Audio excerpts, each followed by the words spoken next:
부자들은 경제신문을 읽는다 시간입니다. 오늘 경제면은 또 어떤 이슈들이 화두가 되고 있을까요? 점검해보죠. 메리츠증권증권의 정용훈 과장 오셨습니다. 어서 오세요. 네, 안녕하세요. 네, 안녕하십니까.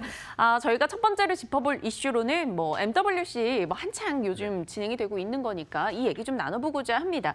MWC 2019에서 삼성과 하웨이 옆에 전시관에서 폴더블 마케팅을 한 회사가 있다라고 하는데요. 지난해 최초로 폴더블 폰을 공개했었던 중국 업체입니다. 그들이 내놨던 것들을 들여다봤더니요. 폴더블 핸드백도 있었고요. 티셔츠에다 이렇게 폴더블 화면을 넣어가지고 폴더블 티를 내놓기도 하고요. 지난해 공개했었던 폴더블 스마트폰에서 다양한 제품들을 공개했습니다. 폴더블 핸드백은 정말 깜짝 놀랐어요. 저 같은 경우는 보다가요.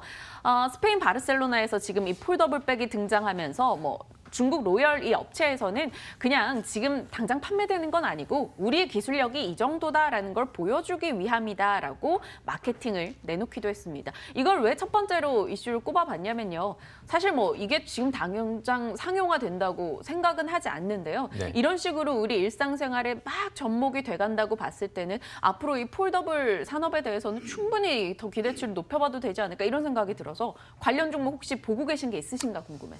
네, 우선 이번에 이제 삼성전자가 이제 폴더블 폰을 공개를 하면서 네. 이제 샌프란시스코에서 이제 공개를 하면서 이제 시장에서 굉장히 좀 주목을 받고 있죠. 근데 사실 이제 최초로 공개한 것은 바로 이제 화면에 보셨다시피 로열이라는 이제 중국의 스타트업 기업이 지난해 이제 폴더블 폰을 공개를 했습니다. 네.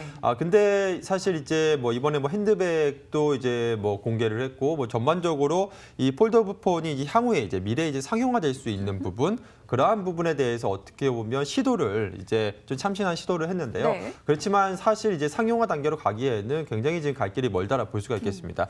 그리고 핸드백에 적용을 한다 하더라도 이 부분이 디자인적인 부분인지 아니면 실질적으로 실용화가 가능한지에 대한 부분은 여전히 의문인 상황이고요. 그리고 이 핸드백에 이렇게 접목되면요. 네. 이 백만 들고 다녀야 되는 거잖아요. 그렇죠. 네. 그건 좀 함정인 것 같은데. 그렇습니다. 그리고 사실 이제 대부분 다 보면 핸드백도 그렇고 티셔츠도 그렇고 다 이제 어떻게 보면 아웃폴딩 방식이거든요. 그러니까 폴더폰의 또 기술력 중에 가장 중요한 부분 중에 하나가 인폴딩이냐 아웃폴딩이냐라는 부분인데 로열도 지난해 공개했던 폴더폰을 보시면 아시겠지만 아웃폴딩이었죠. 그죠 아웃폴드 네. 방식이었고 이번에 화웨이가 또 폴더폰을 공개를 했지만 마찬가지로 아웃폴딩 방식이었습니다. 삼성은 인폴딩 아니었습니까? 그렇죠. 삼성은 인폴딩이었죠. 가장 큰 차이점은 이번에 화웨이 스마트 폴더폰을 보시도 아시겠지만 이 아웃폴딩하는 부분이 좀 주름이 생기고 약간 이제 기술적인 좀 문제점이 좀 보이거든요. 그리고 인폴딩 방식이 훨씬 기술적으로 또 어려운 기술력을 요한다라고도 알려지고 있는 상황이고요. 그러한 부분을 봤을 때 역시 아직까지 삼성전자의 그러한 기술력에는 좀 못 미치지 않나 그렇게 보고 있고요. 그래서 실질적으로 이거는 사실상 보여주기식, 그러니까 마케팅적인 부분이지 아직까지 그런 상용화에 대한 부분 또 미래에 어떻게 이제 변할지에 대한 부분은 아직 좀 모호한 그런 상황이다라 볼 수가 있겠고요. 역시나 지금 삼성전자 과연 이제 폴더폰이 올해 얼마만큼 이제 팔릴지에 대한 네. 부분은 예상하기 어렵습니다만 계속해서 장기적으로 이 삼성전자 폴더폰 지금 이제 1세대인데 이제 2세대, 3세대로 넘어가면 갈수록 시장에서 영향력이 확대될 가능성이 있기 때문에 폴더폰 관련주는 워낙에 많죠. CPI 필름 업체들부터 네. 비롯해서 관련주들 상당히 좀 많은 상황이기 때문에 계속해서 그런 관련주들 지속적으로 주목할 필요성이 있지 않나 그렇게 보고 있습니다. 정용 과장께서는 혹시 보고 계시는 종목이 있으신가요? 저는 사실 지금은 폴더폰 기대감이 올해 연초에 좀 많이 이제 있었기 때문에, 있으면서 주가가 좀 상승을 했기 때문에 지금 시점에서는 일단 그냥 관심만 가지고 보면서 좀 장기적 관점에서 좀 보셔야 되지 않을까 그렇게 보고 있고요. 그 중에서도 특히나 주목하고 있는 종목 같은 경우에는 테이펙스 같은 그러한 종목들, 그러니까 실질적으로 이제 본업에서 어느 정도 실적이 안정적으로 나오는 상황에서 또 폴더폰의 수혜까지 받을 수 있는 그러한 업체라든지 또한 아마 잘 아시겠지만 CPI 필름 같은 업체들, 그러니까 SK PIC라든지 코오롱이라든지 네.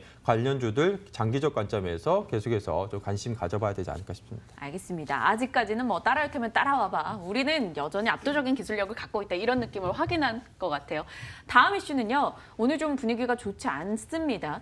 한전인데요. 2분기 원전 가동률 상승, 주가 상승 여력 있다. 신한금융에서 의견을 냈습니다. 실질적으로 6년 만에 한국전력이 적자 전환했다라는 소식이 전달됐었던 바가 있죠. 지난해 원전 가동률이 뭐 50%대까지 떨어졌었기 때문입니다. 그나마 이제 하반기 들어오면서 그게 70%대까지 올라갔다고 하는데요. 이 원전 이용률이 1%포인트 오르면 영업이익이 1,900억 정도 증가한대요. 올해는 신활성 1호기 허가 가능성도 있고 에너지 원가 하락에 실적 개선이 기대된다며 외국인이 5일째 사고 있습니다. 조금 나아질 수 있는 분위기 형성이 돼가는 것 같기는 해요. 목표가 올리는 것도 나오고요. 어떻게 보십니까? 한국전력 지난해보다는 좀 낫겠죠? 네, 뭐 지난해 정말 최악의 상황이었죠. 그러니까 말씀해 주신 것처럼 원전 가동률도 굉장히 낮았었고요. 네, 맞아요. 여기에 또 작년에 또 유가가 또 많이 또 상승을 했습니다. 그러면서 또 이제 원가비 부담이 좀 늘어난 상황이고요. 그러니까 엎친 데 덮친 격으로 굉장히 좀 안 좋은 그러한 외부 환경이 있었다라고 볼 수가 있겠고, 그렇지만 이제 올해 같은 경우에는 지금 유가 같은 경우에도 지금 최근에는 뭐 물론 이제 상승을 하고 있지만 네. 역시나 고점 대비해서 많이 좀 하락해 있는 상황이고요. 또 원전 가동률도 지금 이제 70%대까지 올라온 상황이기 때문에 지금 올해 같은 경우에는 실적 개선에 대한 기대감이 높지 않나 그렇게 보고 있습니다. 여기에 또 역시나 가장 중요한 부분은 결국에 이제 한국전력에서 전기요금을 인상할 것이냐, 이 부분이 가장 중요한 이제 관건이 될 것으로 보여지고 있는데요. 4월에 이제 전력요금 체계 그 개편 방안이 지금 예정되어 있는 상황입니다. 네. 그래서 이때 과연 이제 전기요금을 좀 인상할 것인지 이 여부에 따라서 한국전력의 좀 이제 실적에 큰 영향을 미칠 가능성이 높다라고 볼 수가 있겠고요. 그렇기 때문에 이제 4월에 이 전력요금 체계 개편에 대한 부분을 좀 확인해 보면 좋지 않을까 그렇게 보고 있습니다. 한국전력 같은 경우는 외국인의 매수가 오늘까지 꾸준히 유입되면서 좀 긍정적인 흐름을 나타내고 있는데요. 오케이 사인을 좀 주셨습니다. 저희 관심 갖고 네. 추이를 지켜보도록 할게요. 다음 이슈는요. DNC 미디어가 되겠습니다. 오늘장 상당히 좋은 분위기를 형성하고 있는데요. 시장의 특징적인 종목이어서 하나 꼽아봤습니다. 어떤 이슈가 있었나 들여다봤더니요. 중국과 일본과 함께 웹소설 서비스 계약을 체결했다고 합니다. 중국 내에서 전자책 최대 기업입니다. 차이나리딩과 웹소설 20작품, 그리고 일본 피코마와 웹소설 6작품 계약을 했다라는 건데요. IP 경쟁력을 인정받는 계기가 될 것이다. 혹은 뭐 올해 강한 매물대를 뚫고 올라왔으니까 탄력이 더 강하지 않겠느냐, 이런 기대감들이 쏠리고 있습니다. 오늘장 분위기도 나쁘지 않았었고요. DNC 미디어 뭐 좀 이용해 보신 적은 있으신지도 궁금하고요. 사실 관련한 뭐 웹소설이나 웹툰 같은 거요. 뭐 앞으로 주가 추이는 어떻게 보십니까? 네, 사실 저는 뭐 웹소설이나 웹툰은 보질 않아서 본 적은 없는데 근데 얘기는 많이 들었습니다. 그쵸. 왜냐하면 카카오 페이지에서 이제 DNC 미디어의 웹소설이 그러니까 독보적인 이제 1등 그런 이제 업체이거든요. 그래서 황제 외동딸 이런 거 되게 유명했잖아요. 그렇죠. 네, 그래서 뭐 지금 뭐 많이들 보시는 분들이 좀 많이 있으신 걸로 그렇게 알고 있는데요. 일단은 지금 앞서 말씀드린 것처럼 이제 카카오 페이지 내에서 이제 CP 사업자들 중에서 가장 지금 MS 그러니까 점유율이 가장 높은 그러한 업체이고 워낙에 이쪽으로 좀 경쟁력을 보유를 하고 있습니다. 그래서 결국에는 지금 국내에서는 어느 정도 이제 확고한 지위를 확보해 있는 상황인데 과연 이제 해외 시장으로 얼마만큼 이제 진출할 수 있을 것이냐에 대한 부분이 관건이었는데 앞서 뭐 기사 내용에서 보셨지만 지금 중국 업체라든지 또 일본 업체와 또 웹소설 작품을 지금 계약을 했습니다. 네. 그래서 관련해서 지금 이러한 성장성이 좀 부각이 될 것으로 보여지고 있고요. 우선 단기적으로 또 1분기의 사상 최대 실적에 대한 전망이 있는 상황이기 때문에 당분간 단기적으로 이러한 실적 모멘텀에 따른 센티멘트가 좀 개선될 가능성이 높지 않나 그렇게 보고 있습니다. 올해 야구홈야구 올라왔기도 하고요. 오늘장 6% 이상 급등인데도 DNC 미디어 더 추가 상승 여력이 있다고 보십니까?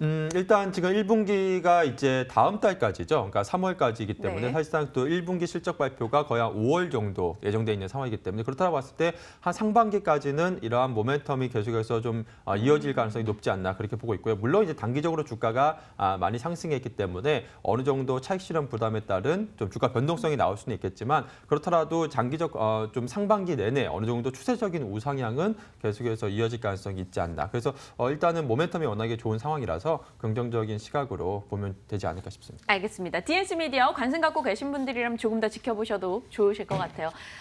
다음 종목은요. 고영입니다.